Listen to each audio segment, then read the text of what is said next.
Boa noite a todos, sejam bem-vindos. Eu vou pedir licença a vocês, antes de começarmos a conversar um pouquinho sobre o Evangelho da noite.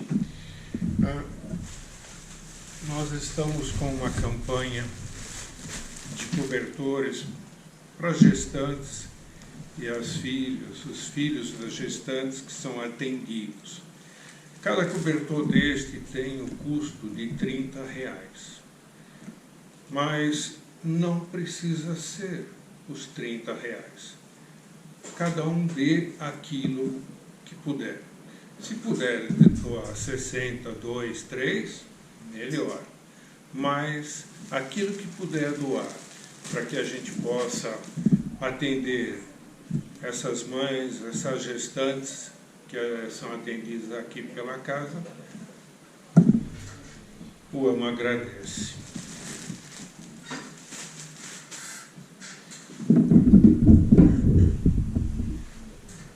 Hoje nós vamos conversar um pouquinho sobre um dos menores evangelhos,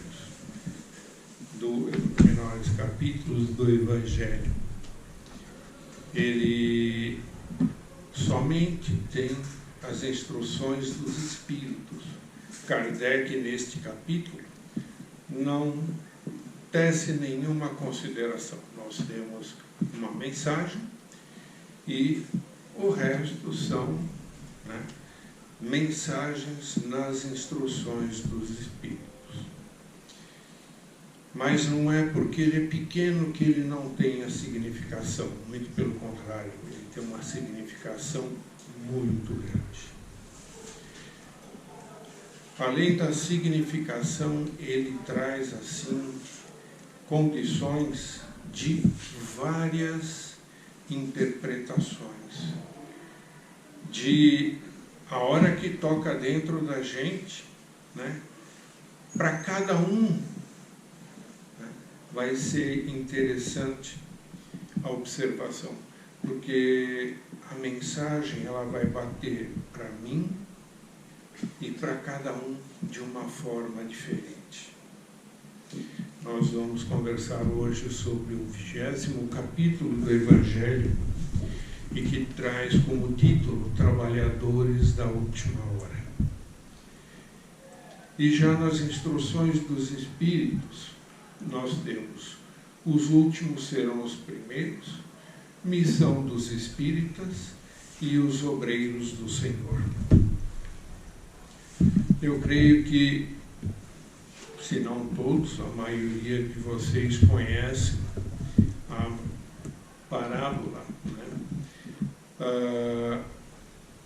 que Jesus nos traz e que está no Evangelho, no capítulo de Mateus, versículo 20, de 1 a 16, que é a parábola dos talentos.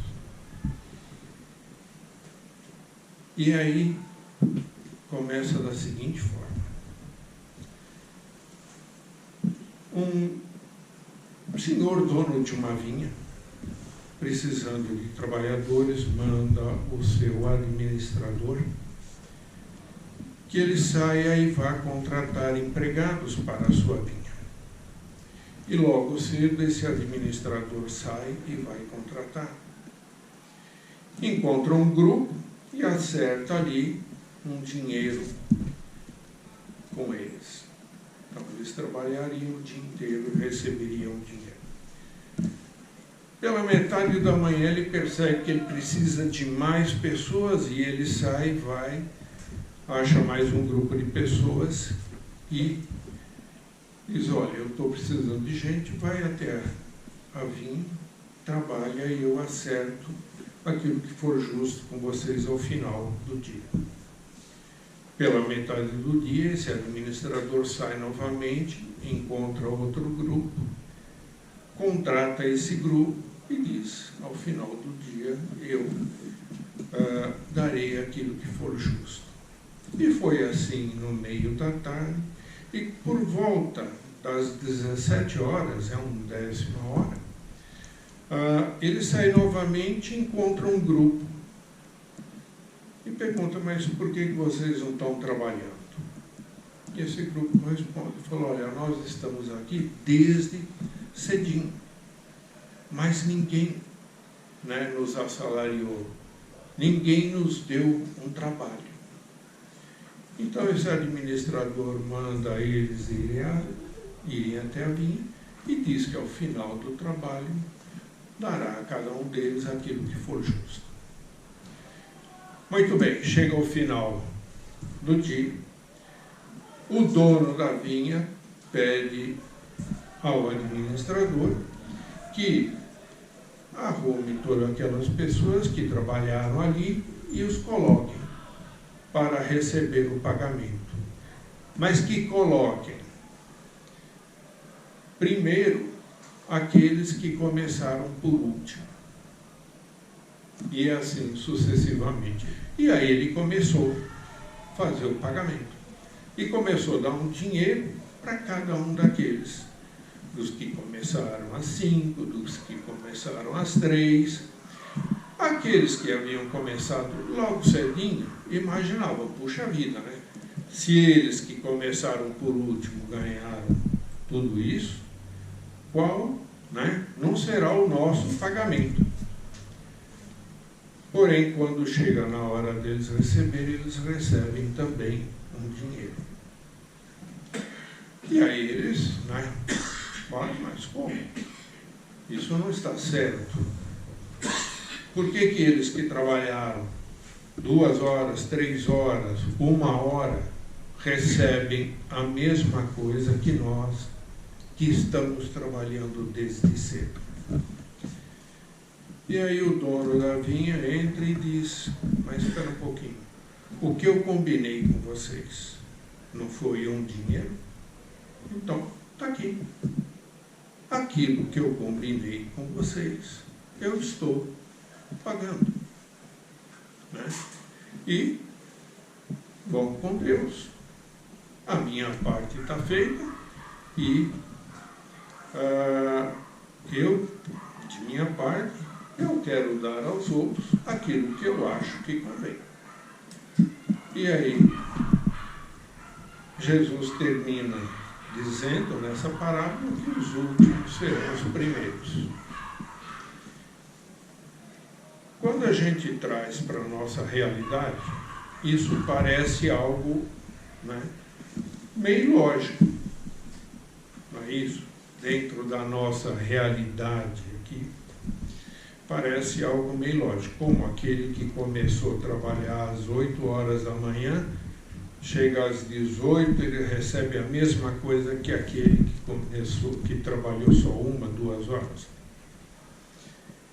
E aí entra o primeiro questionamento, né, em cima desta parábola. É justo isso? Será que do modo como Jesus colocou, é justo? No contexto nosso, no contexto atual, não. Mas como Jesus, ele usava as parábolas na sua simbologia para atingir, né, o conhecimento das pessoas da época, que era limitado, fazia muito sentido. Porque nós estamos pensando, né, raciocinando exatamente em cima daquilo que a gente vive no dia de hoje. Se eu trabalho muito, eu recebo muito. Se eu trabalho pouco, eu recebo pouco. Aí entra uma segunda questão, que não é a quantidade, mas sim a qualidade. E isso a gente traz também para o nosso dia atual, né? Para o nosso contexto. Quantas vezes vemos pessoas que trabalham ali pouco tempo e produzem muito? E quantas pessoas às vezes a gente vê que enrola, gira, mais que pirulito em boca de criança e não sai do lugar, não produzem nada.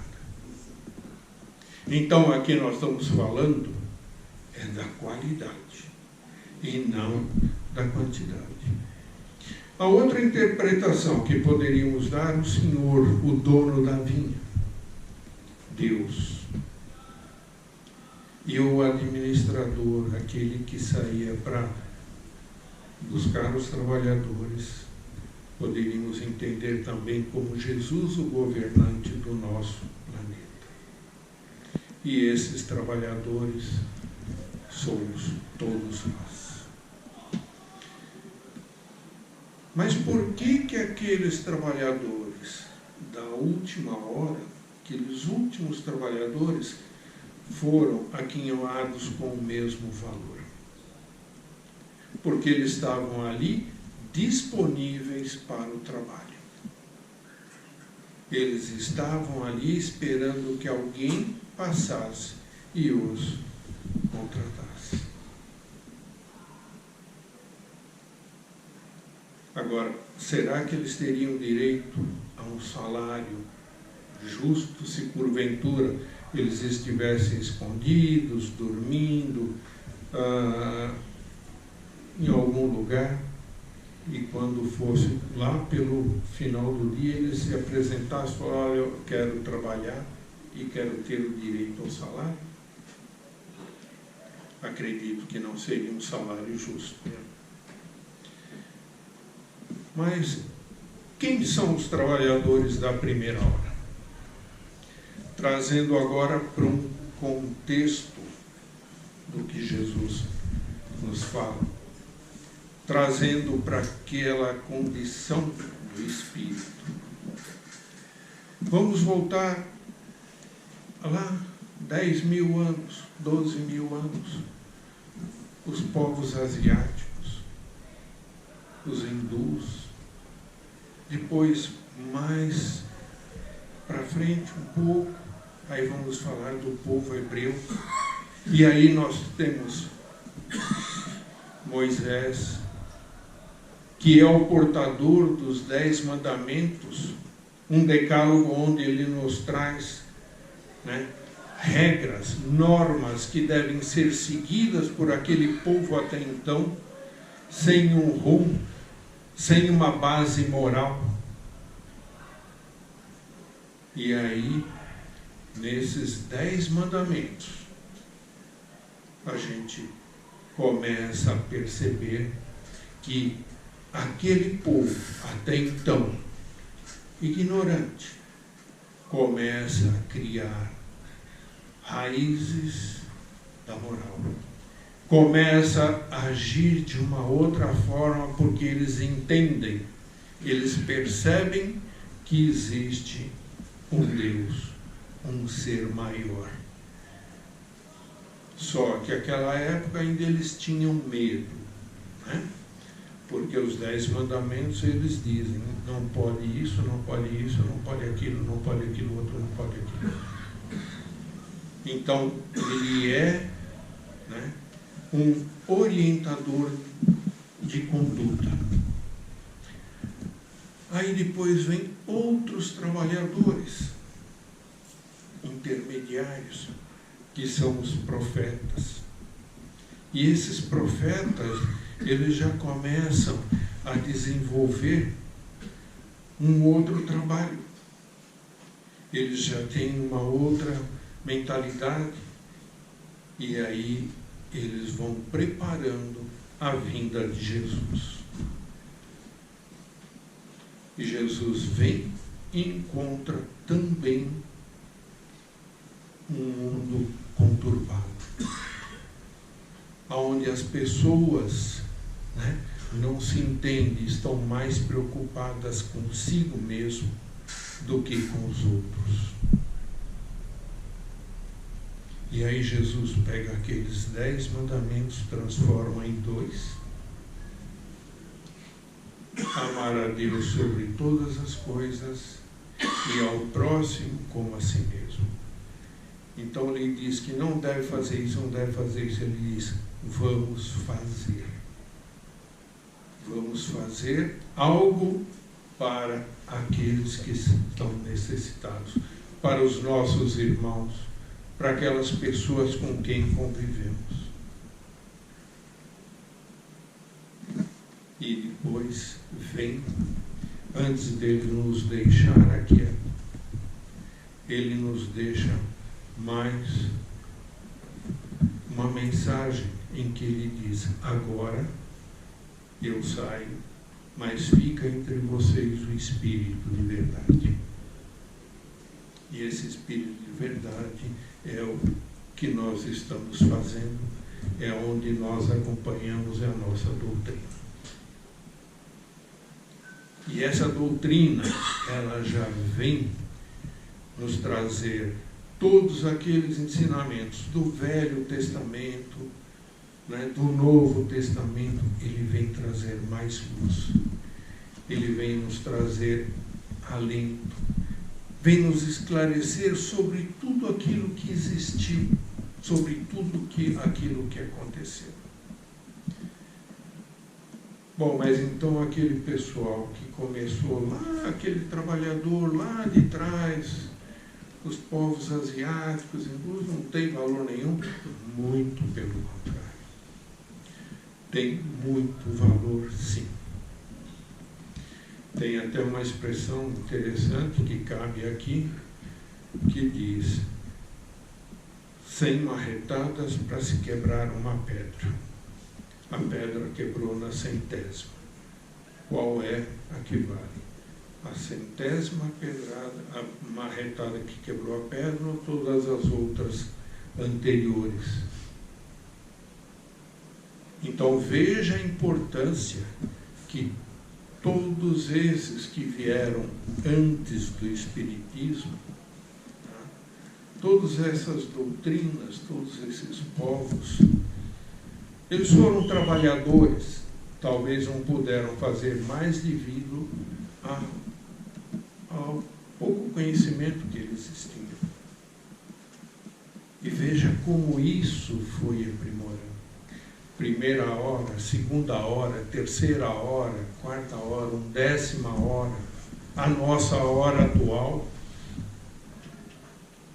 Quer dizer, cada hora da nossa vida hoje, se pararmos para pensar, raciocinar, quando eu levanto às 6 horas da manhã e quando eu me deito 11 horas da noite, quanto que eu aprendi, quanto eu evoluí, quantas coisas passaram pela minha frente, às vezes eu deixei passar, e aí talvez eu tenha que voltar para rever isso, né? Porque essa é a lei da reencarnação. Mas se eu aproveito cada ensinamento desses que eu tive ao longo do dia, eu não evoluí em um dia? Agora imagine a gente falando de séculos e séculos, de milênios, para alguns, em termos de reencarnação. Então está aqui.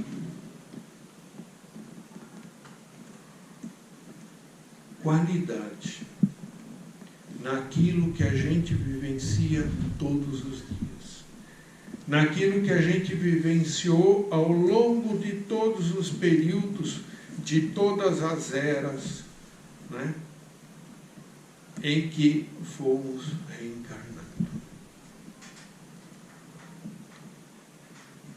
E onde está esse processo evolutivo? Ah, mas eu pego o Evangelho todo santo dia e leio uns 4 ou 5 capítulos. Perfeito. E você põe em prática. Aí é que entra o nosso processo evolutivo. A teoria é muito interessante. Ela é um guia, mas eu coloco em prática tudo isso que eu aprendi aqui. Eu olho para o meu próximo, como eu deveria olhar. E eu me incluo nisso, hein? Eu sou o primeiro que entrou nessa coisa.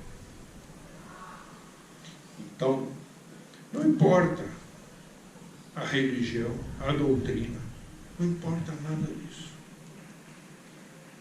O que importa é amar a Deus, ter Deus como nosso guia, Jesus como nosso mestre, e principalmente entender o que Ele falou. Amar o próximo como a si mesmo. E aí nós vamos continuar nesse processo evolutivo de uma forma mais suave, de uma forma mais gostosa. Já está dando o nosso horário. Obrigado por terem me ouvido.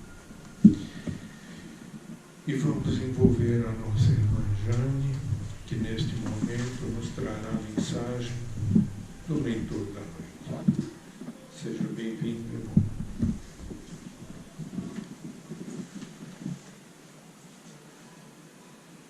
Caras irmãs, caros irmãos em Jesus,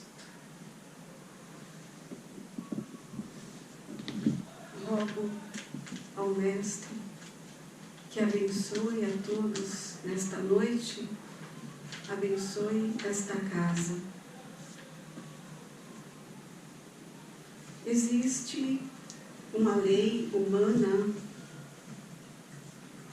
que dá ao trabalhador, depois de um período de trabalho,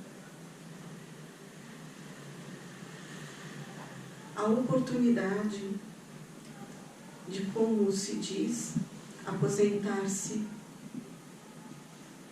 E muitas vezes esta expressão significa para muitos como não fazer nada, e para outros, sim, dão a continuidade ao seu trabalho. No entanto, como foi colocado,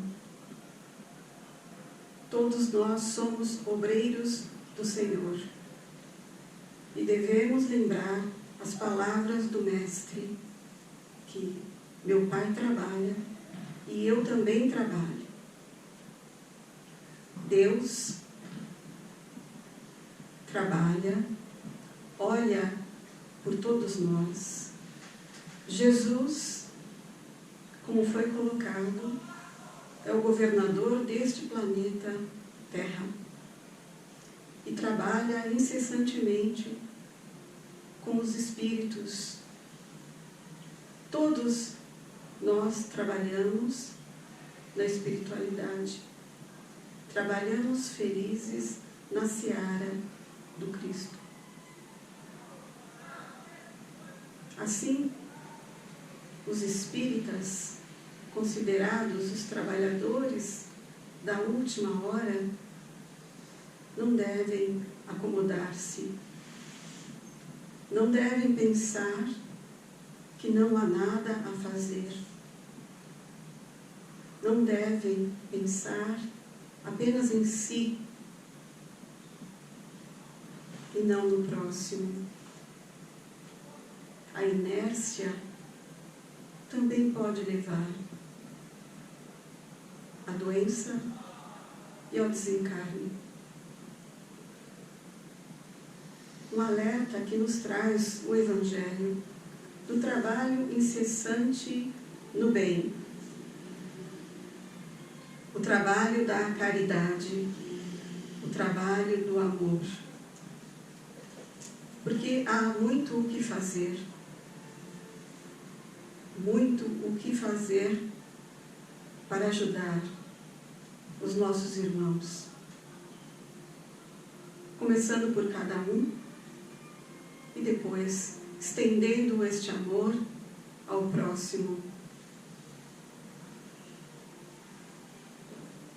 Caros irmãos, caras irmãs, não deixem que essas ervas daninhas sejam plantadas no caminho da sua evolução. Retire-as de imediato, plantando ali sementes no bom solo, sementes que lhe darão, quando regressar à espiritualidade, os frutos que cada um irá colher. Quando perguntarem o que fez ao seu próximo quando estava encarnado na Terra, aí, aquele trabalhador, o obreiro do Senhor, poderá estender as suas mãos e ter suas mãos calejadas no amor, calejadas na caridade, no trabalho constante ao próximo. Irmãos, não pensem que é muito fácil chegar na espiritualidade e nada ter feito para o seu progresso moral e espiritual. Assim que aqui estamos nós, com muito carinho e respeito aos irmãos, para dizer como é importante este trabalho na seara do Mestre e como Jesus espera de cada um pouco de esforço, um pouco de si mesmo, para transformar este planeta em bênçãos e um planeta de amor e de paz. Agradeço o convite e rogo a Jesus as bênçãos a todos.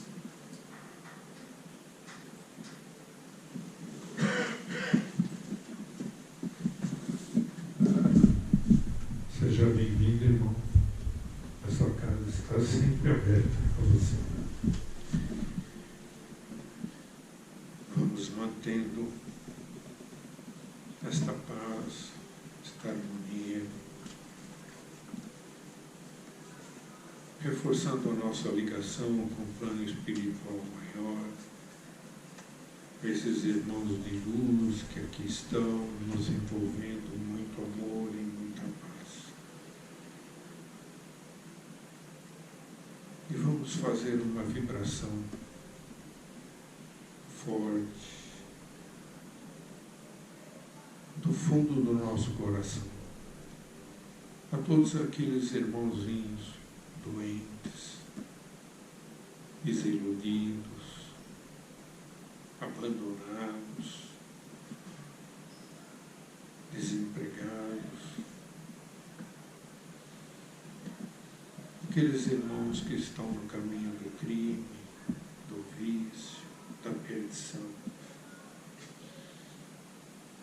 Que as bênçãos e o amor de Jesus se derrame sobre todos eles.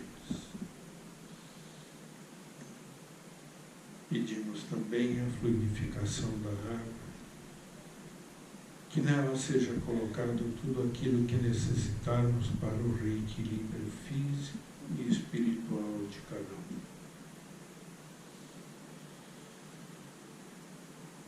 E te agradecemos, Jesus, por permitir que mais uma vez aqui estivéssemos reunidos em vosso nome. E é em vosso nome que dizemos: Pai nosso que estais no céu, santificado seja o vosso nome. Venha a nós o vosso reino. Seja feita a tua vontade, aqui na terra como é no céu. O pão nosso de cada dia nos dai hoje e sempre, Senhor. Perdoai as nossas ofensas, assim como perdoamos a quem nos tem ofendido, e não nos deixe cair em tentações, mas livra-nos de todo o mal. Que assim seja, graças a Deus.